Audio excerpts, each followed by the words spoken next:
Good evening, Pahrump, Nevada. Welcome to the Independent Wellness and Independent Medical call-in show this evening. I'm excited to be here. A lot of great things have happened this week, as you all know. The VA has opened up a new facility over next to the hospital. We have a new group running the hospital here in Pahrump, and a lot of good things are happening. I'm here for the next hour to answer as many of your questions as I can, so feel free to call in and let's get this show started. We were happy today with the weather that we had, the weather that we've had the last 2 weeks. I understand it's going to get cold, but it always does this time of year. We can talk about the election. I know that there are a lot of people happy about the election. In fact, I think my partner, Dr. Reiner, is still out celebrating the win for Trump. He did call and say he was going to be a little late tonight, so hopefully he gets here before we finish. Ray, what's going on? Hey, congratulations. Everything you guys were rooting for happened. Jeez. Well, I'm not so sure that we were the only ones rooting for that, Ray. Yeah, I guess you're right there, Doc. So Reiner's going to be on a little later then, huh? Yeah, he was still seeing patients. What do you personally think about question 2? Do you think it's going to help a lot of people, because so many people are hooked on some of these painkillers and everything else, and I just believe it's going to be a positive effect for something like the legal use of cannabis to stop people from using the pain pills. How do you feel on that, Doc? Well, I'm an alternative health practitioner. When you come into the wellness center, my partner is Dr. Reiner, and he's more from the medical side of treating things, and I'm more from the holistic side. That's what makes our partnership and our friendship and our business so unique and interesting.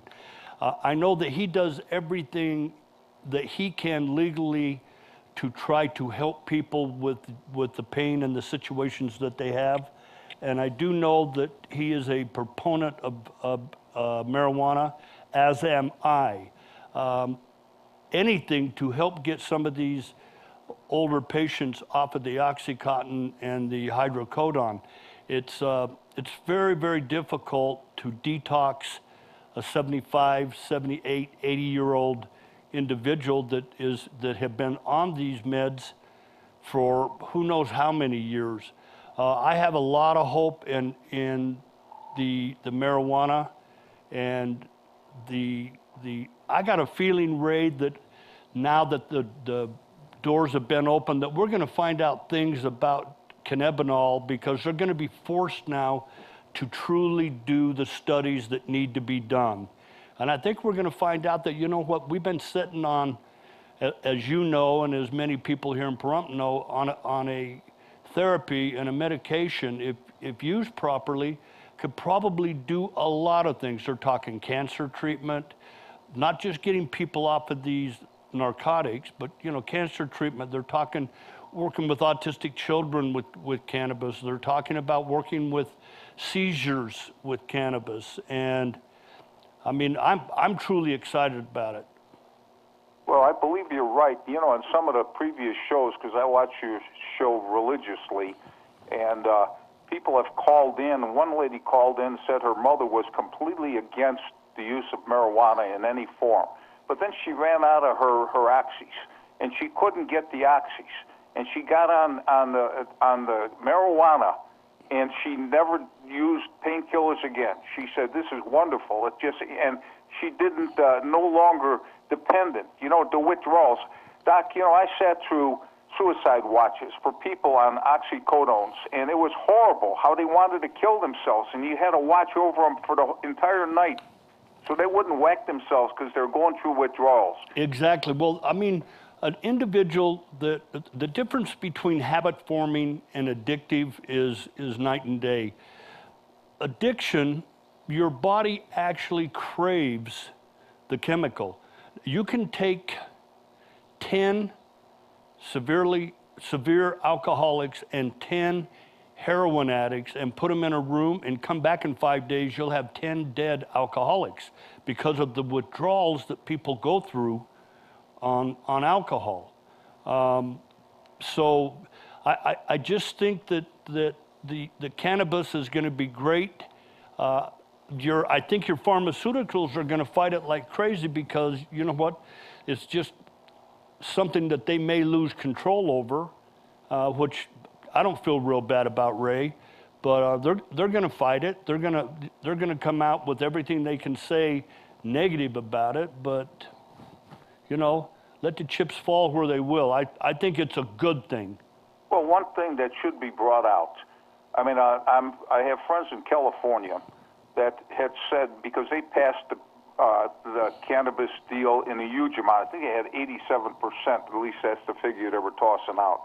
What they did immediately in the court system, anybody in the slammer for the use or possession of it, they're releasing them, and they're also going to seal their records so their whole life is not screwed up because of something like that. Well, I think that's great, Ray. I mean, if you stop and look at it, how many people were incarcerated for marijuana that went in, ended up in prison, and ended up being turned into hardened criminals because of the crowd that they were in with?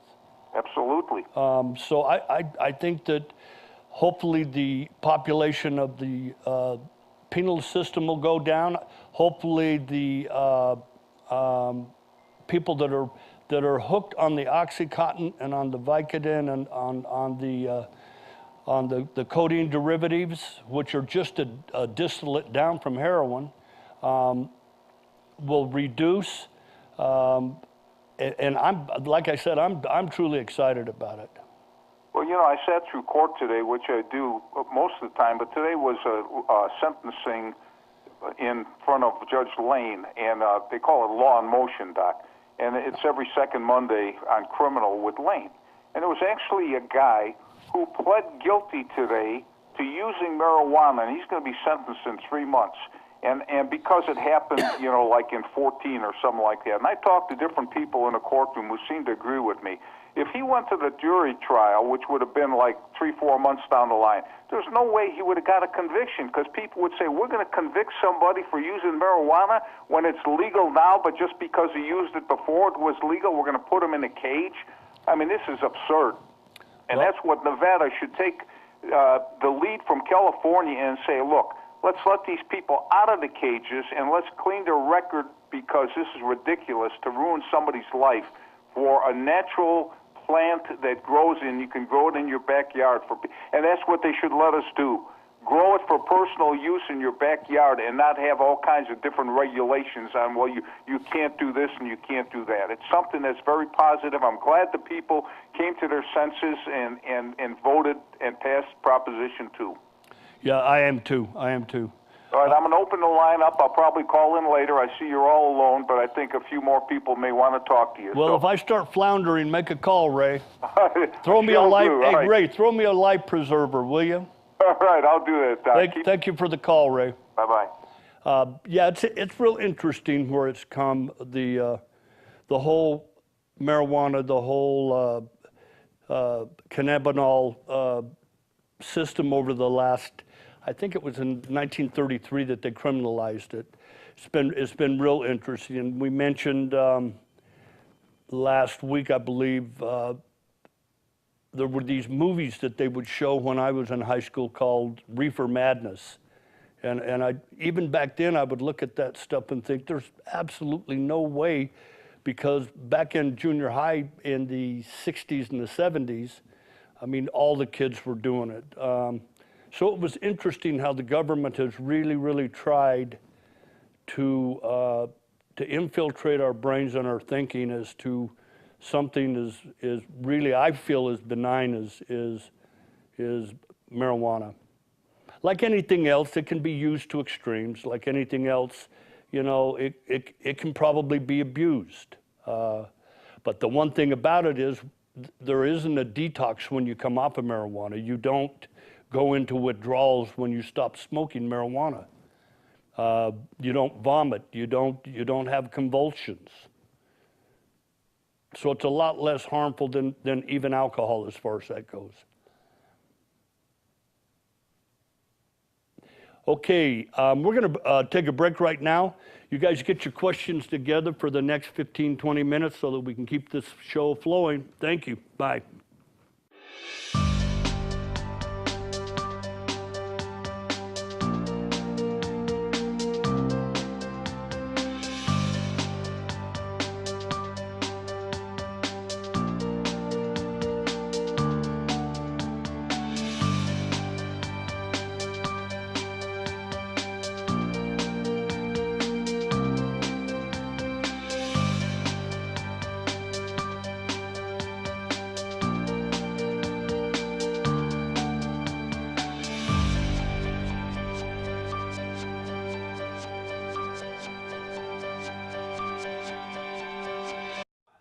Hi, I'm Dr. Michael Reiner, your host of the Independent Doctors of Pahrump, a TV show that airs Monday night on Channel 46.